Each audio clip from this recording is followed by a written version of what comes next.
CDL Practice Test, Florida, General Knowledge, Part 8. Question number 179. Under federal regulations, if a vehicle is carrying a load that is more than 2 feet wide and extends more than 4 feet beyond the rear of the vehicle, must be placed at the extreme end of the load. A. 1 red flag. B. 2 red lights. C. 2 red flags.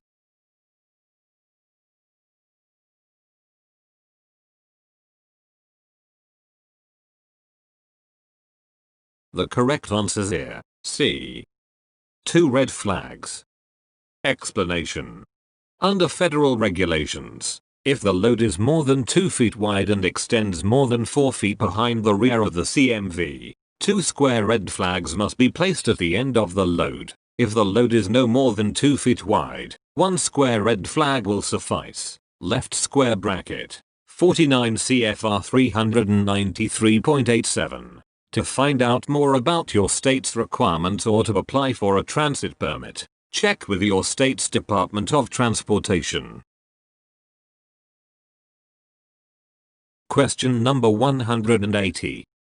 If the vehicle in front of you is smaller than yours, it can probably A. Make turns faster than you. B. Stop faster than you. C. Outrun you.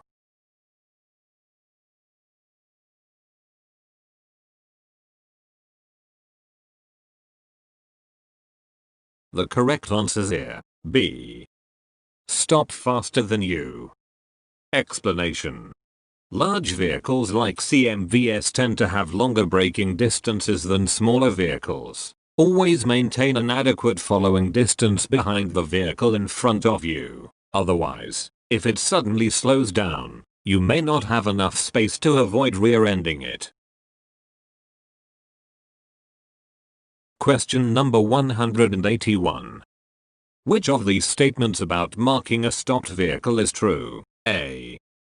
You do not need to put out reflective triangles unless the vehicle will be stopped for 30 minutes or more. B. The vehicle's taillights should be kept on warning other drivers. C. If a hill or curve keeps drivers behind you from seeing the vehicle within 500 feet, the rear reflective triangle should be moved back down the road to give adequate warning.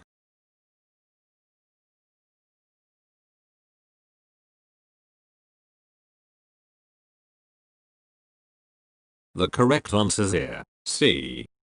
If a hill or curve keeps drivers behind you from seeing the vehicle within 500 feet, the rear reflective triangle should be moved back down the road to give adequate warning. Explanation. If line of sight view is obstructed due to a hill or curve, move the rearmost triangle to a point back down the road so warning is provided up to 500 feet. Question number 182. You are driving on a straight, level highway at 50 miles per hour. There are no vehicles in front of you. Suddenly a tire blows out. What should you do first? A. Begin light braking. B. Begin controlled or stab braking. C. Stay off the brakes until the vehicle slows down on its own.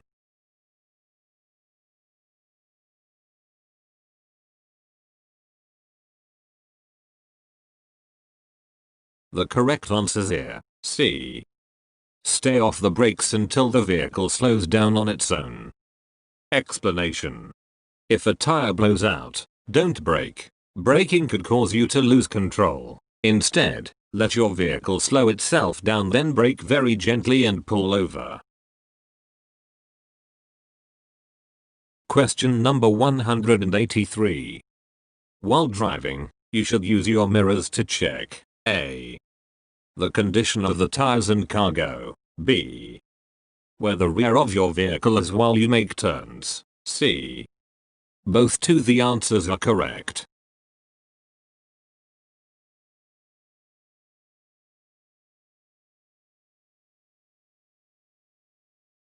The correct answer is here, C.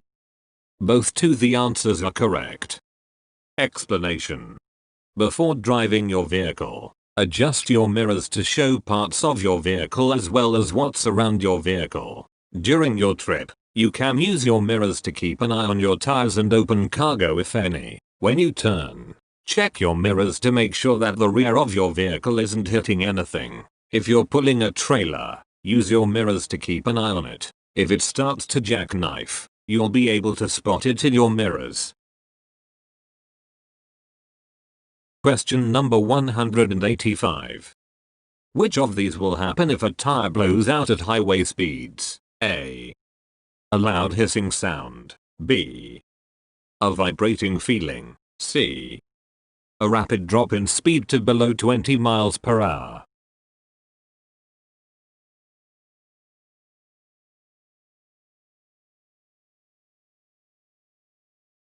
The correct answer is here. B. A vibrating feeling. Explanation. The classic sign of a tire blowout is a loud bang sound. However, if you're driving a long vehicle and a rear tire blows out, you may not hear the sound. In this situation, a thumping or heavy vibration may be the first sign you get that a rear tire has failed. Question number 186. Wheel bearing seals should be checked for A. Gasoline. B. Color changes. C. Leaks.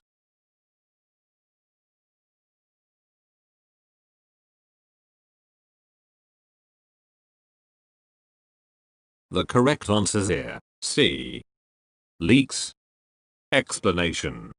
During step 5, walk around inspection of the 7-step inspection method, check the wheel bearing seals for any signs of cracks or leaks.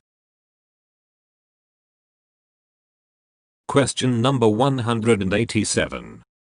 What does the acronym GVW stand for? A. General Vehicle Worker. B. General Vehicle Weight. C.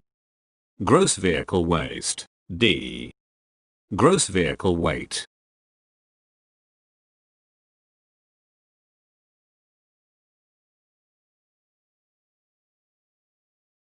The correct answer is here. D.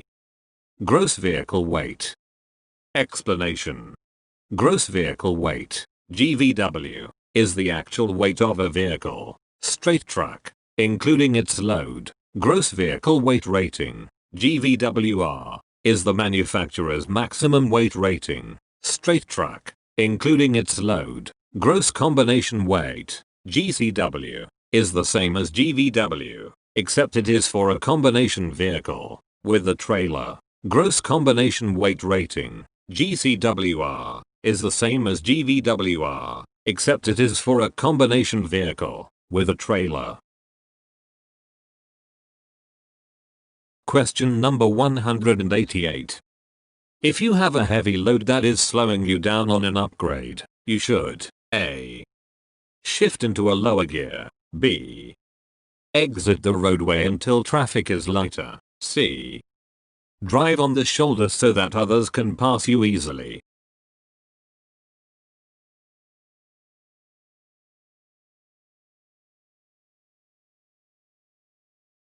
The correct answer is here. A. Shift into a lower gear. Explanation.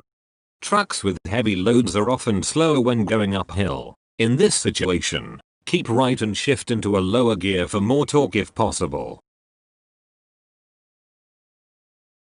Question number 189. You have left the road in an emergency condition. It is impossible for you to come to a stop prior to returning to the road. Which of the following is the best action to take? A. Make sure the road is clear and continue to return to the road. B.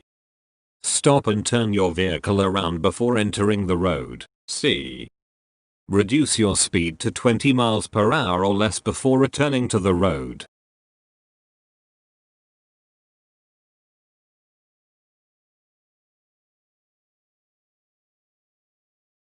The correct answer is here. C. Reduce your speed to 20 miles per hour or less before returning to the road. Explanation. If possible, avoid using the brakes until your speed has dropped to about 20 miles per hour. and gently return to the road. Question number 190. If you are convicted for driving under the influence, DUI, while driving a commercial vehicle, and this is your first offense, you will most likely get A. Probation for a period of 1 year, B. A fine of $500, C. At least a 1-year suspension of your CDL.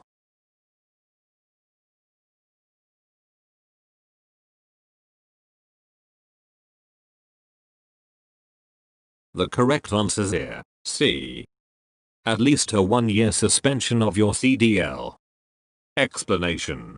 If you are convicted of DUI for the first time, you will be disqualified from driving CMVs for at least 1 year, and you may also face criminal penalties. If you are convicted of a second DUI offense, you will lose your CDL for life. 49 CFR 383.51.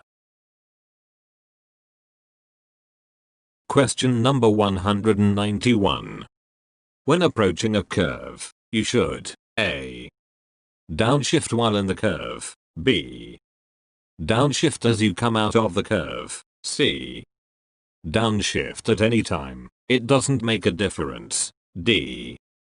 Downshift before entering the curve and accelerate slightly as you go through it.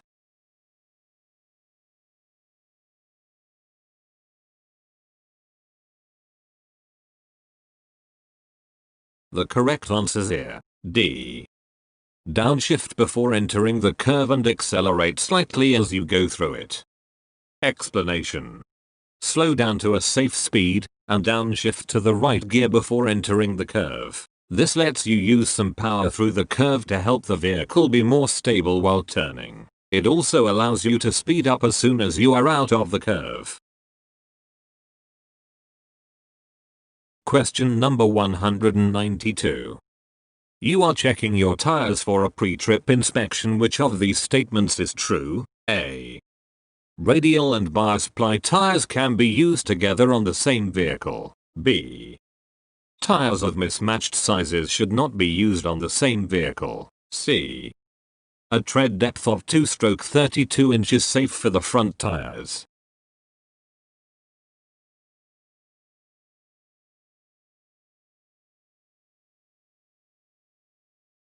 The correct answer is here, B. Tires of mismatched sizes should not be used on the same vehicle. Explanation. Tires should never be mismatched in size or type. Radial tires and bias ply tires should not be used together on the same vehicle. Steering axle tires must have a tread depth of at least 4/32 inch. All other tires must have a tread depth of at least 2/32 inch. Question number 193. What is the difference between a vehicle emergency and a traffic emergency? A. Traffic emergencies occur when critical components of a car fail. Vehicle emergencies are where two vehicles are about to collide. B. There is no difference. C. The term traffic emergencies is only applicable to cars, whereas vehicle emergencies can happen to any form of vehicle. D. Traffic emergencies are where two vehicles are about to collide. Vehicle emergencies occur when critical components of a car fail.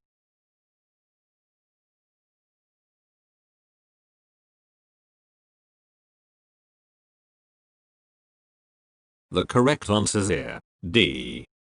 Traffic emergencies are where two vehicles are about to collide. Vehicle emergencies occur when critical components of a car fail. Explanation. A traffic emergency is where two or more vehicles are about to collide. Conversely, vehicle emergencies occur when critical parts of a car, that is brakes or tires, fail. Question number 194. You are driving a heavy vehicle and must exit a highway using an off-ramp that curves downhill. You should A.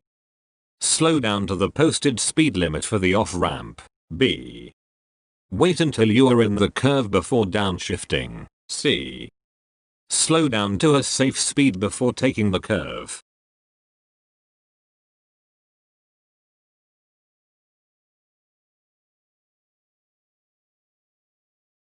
The correct answer here, C. Slow down to a safe speed before taking the curve. Explanation. On curves, the posted speed may be safe for cars but not for CMVs, especially CMVs that are more prone to rollovers. Slow down to a safe speed before you enter the curve. Taking a curve too fast can cause a rollover. Braking in a curve can cause a skid, or even a jackknife if you're pulling a trailer. Question number 195. Which of these best describes how you should use the brake pedal on a steep downhill grade? A. With stronger pressure as the vehicle goes downhill. B. Continuous braking as hard as possible without locking the wheels. C. Repeated braking to supplement engine braking.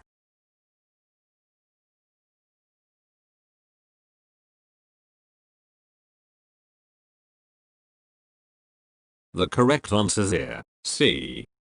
Repeated braking to supplement engine braking. Explanation. On a long or steep downgrade, don't keep applying your brakes continuously because this might cause them to fade, become less effective. Instead, apply your brakes only as a supplement to engine braking. Use the following technique. Select a safe speed. Let your vehicle reach this speed. Brake just hard enough until you are going 5 miles per hour slower. Then let your speed increase back to the safe speed.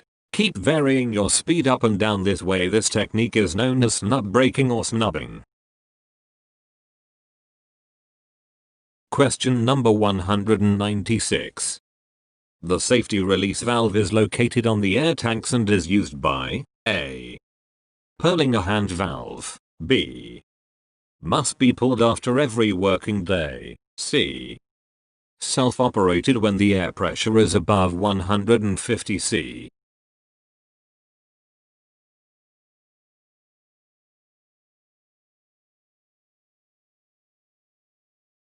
The correct answer here, C. Self-operated when the air pressure is above 150 C. Explanation. A safety relief valve is installed in the first tank the air compressor pumps air to. The safety valve protects the tank and the rest of the system from too much pressure. The valve is usually set to open automatically at 150 C. Question number 197. When driving in an area with few streetlights on a clear night, if you cannot see well with your headlights, you should A. Turn your interior lights on. B. Find another route that is better lit. C. Use your high beams when legal and keep your interior lights off.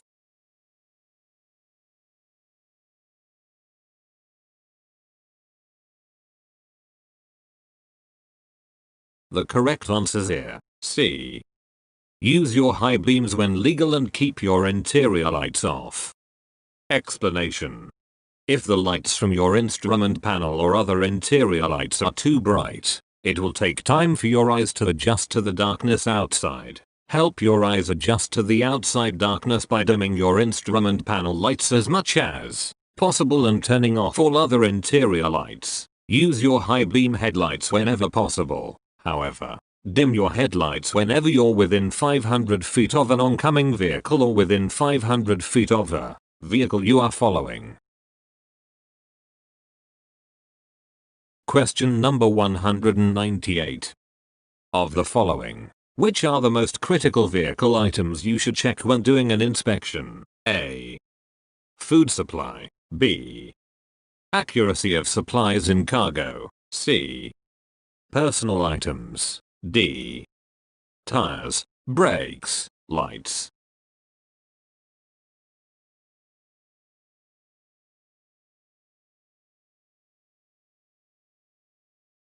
The correct answer here, D. Tires, brakes, lights. Explanation.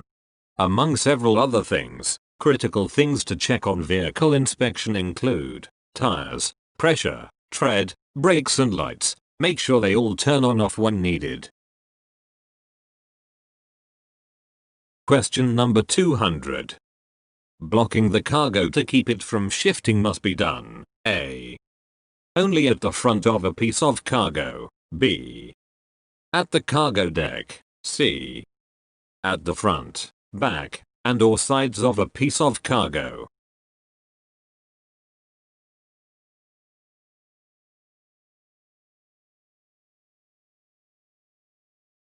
The correct answer is here. C. At the front, back, and or sides of a piece of cargo. Explanation. Blocking and bracing can prevent cargo from shifting. Use blocking and bracing to keep cargo from shifting in whichever directions it might move. Blocking fits snugly against cargo. Bracing runs from the upper part of the cargo to the floor or walls of the cargo compartment. Question number 201. A stale green light means A. The light ahead has just turned red. B. The light ahead just turned green. C. The light ahead has been green for quite a while.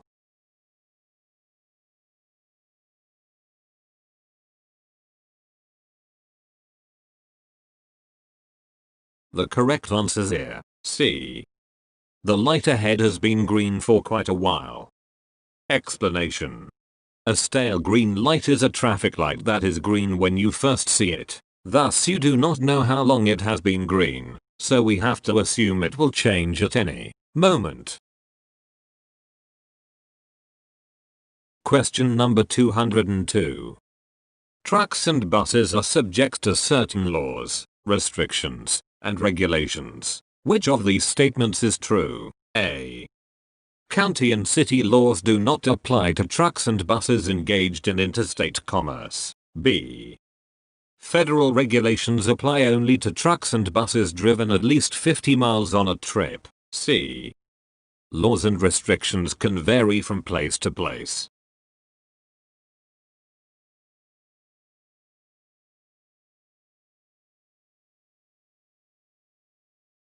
The correct answer is here. C. Laws and restrictions can vary from place to place. Explanation. You must always follow federal, state, and local regulations for your location. These regulations cover such aspects of commercial driving as vehicle weight, cargo, and allowed routes. The regulations can vary from one jurisdiction to another, so know which jurisdictions you'll be driving through.